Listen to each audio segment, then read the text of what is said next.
Just a couple of weeks ago, we sat right here and talked to you about the Sonic Racing CrossWorlds open network test. And we were conflicted. We saw the spark of a revolutionary idea in the CrossWorlds mechanic, but it was buried under some serious problems.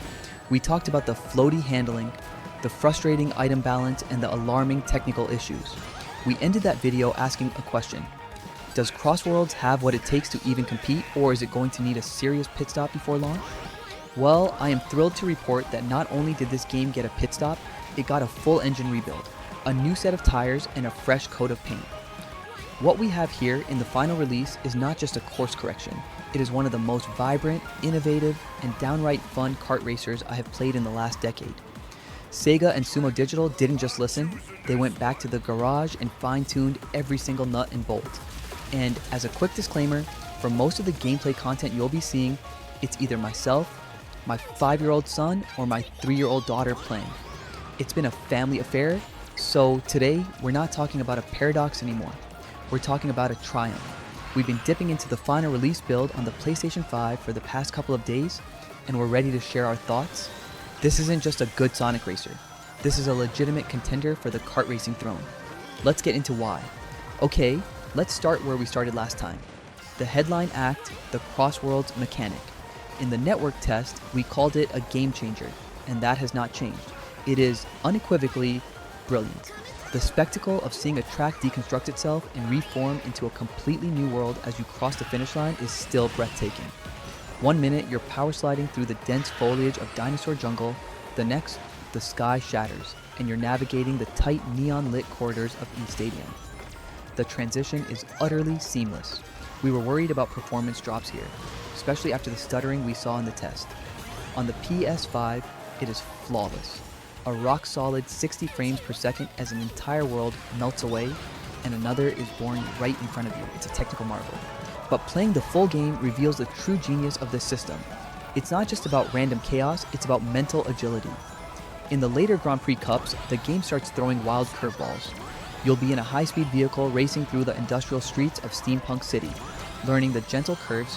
Then, boom, you're teleported into the turbulent waters of Kraken Bay, forced to immediately adapt to bolt physics and a completely different boost mechanic. This system single-handedly eliminates track fatigue. You aren't just memorizing one track, you're learning to instantly recognize and adapt to chunks of dozens of different tracks. The final lap, where elements from all previous courses are mashed together, remains the peak of this design. Boosting off a ramp from Sonic Adventure 2's City Escape and landing on a water section from a Super Monkey Ball stage is a special kind of beautiful, creative chaos that no other racer offers. It is the new high bar for creativity in this genre. But here's the biggest news. The part that has turned this game from a flawed gem into an absolute must-play. The handling. You might remember in our network test review, this was our #1 complaint. We called it floaty, slippery, and disconnected. It lacked weight and the drifting felt imprecise. I don't know what magic they worked in the weeks since, but the core driving feel in the final game is a night and day difference. It's phenomenal. The karts now have a tangible sense of weight and momentum. When you throw your car into a drift, you feel the tires grip the asphalt. It's tight, it's responsive, and most importantly, it's skill-based. Chaining together long, perfect drifts to build up your boost meter feels incredibly satisfying, reminiscent of the best parts of Transformed, but with its own unique rhythm. And on the PlayStation 5, this is elevated to another level by the DualSense controller. This isn't a cheap Rumble Pack implementation, it's one of the best uses of the tech I've seen in a racer. You can feel the subtle difference in texture between surfaces. The smooth tile of Casino Night Zone hums differently than the bumpy dirt paths of Planet Wisp. When you get hit by an item, you get a sharp, localized jolt in your hands. The adaptive triggers are the real star though.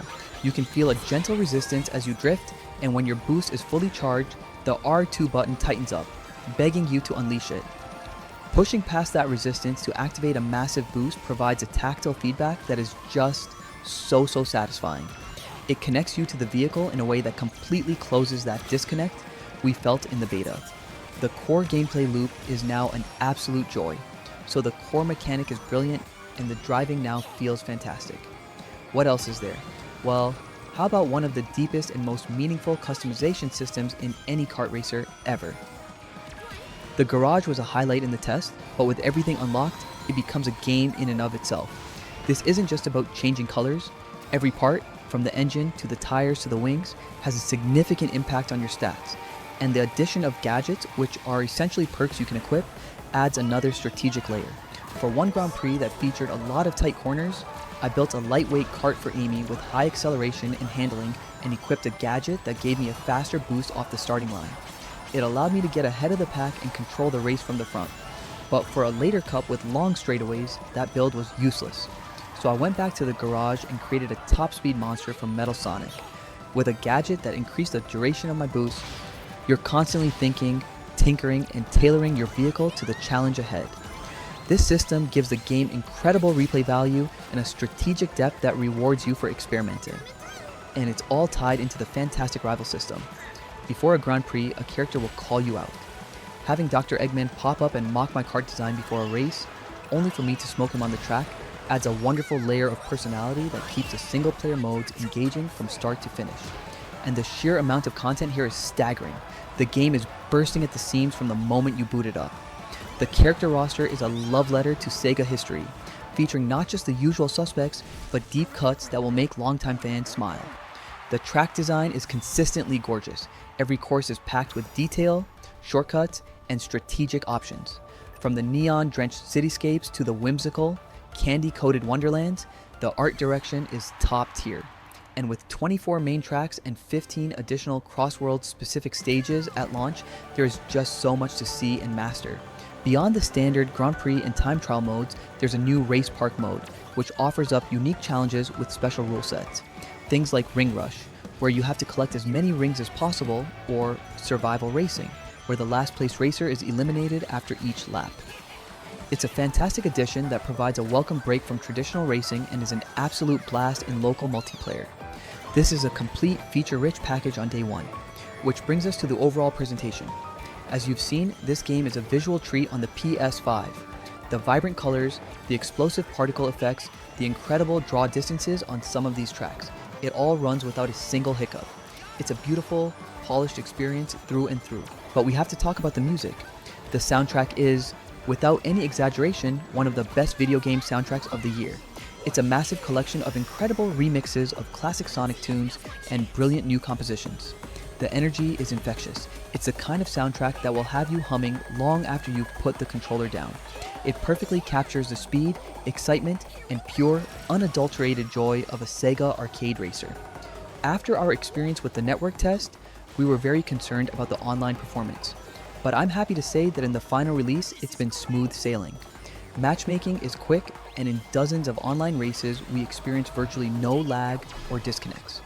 The chaos of a 12-player race with the CrossWorlds mechanic firing on all cylinders is something every fan of the genre needs to experience.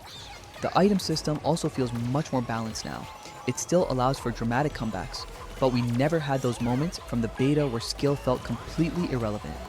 Winning feels earned. So, after a weekend of skepticism, we have a final verdict. Sonic Racing CrossWorlds is an absolute triumph. It's a stunning comeback story. The developers took the feedback from the community, identified the game's core weaknesses, and polished them into strengths. They've created a game that feels both new and classic at the same time. The CrossWorlds mechanic is a truly next-generation idea that pushes the genre forward. The deep customization and wealth of content provide endless replayability. And most importantly, they nailed the fundamental feel of the racing. How does it stack up to the classics? For fans of Sonic and All-Stars Racing Transformed, this feels like the ultimate evolution of that beloved formula. It not only brings back the strategic land, sea, and air racing, but elevates it to a whole new level with the mind-bending CrossWorlds mechanic. Combining that classic multi-vehicle mastery with the on-the-fly adaptation demanded by the track switching creates a layer of depth that is truly next generation. This is an essential purchase for any racing fan.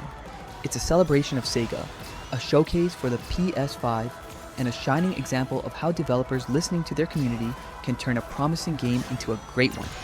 We went in as skeptics and we've come out as true believers, but that's our take. After seeing how much the game has improved, have you decided to pick it up? What platform are you playing on? And what's the craziest CrossWorlds track combination you've seen so far? Let us know everything down in the comments below. We're going to be reading through all of them. If you enjoyed this review, make sure you hit that subscribe button and turn on notifications so you don't miss our future coverage. Thank you so much for watching, and we'll see you in the next one. Finish!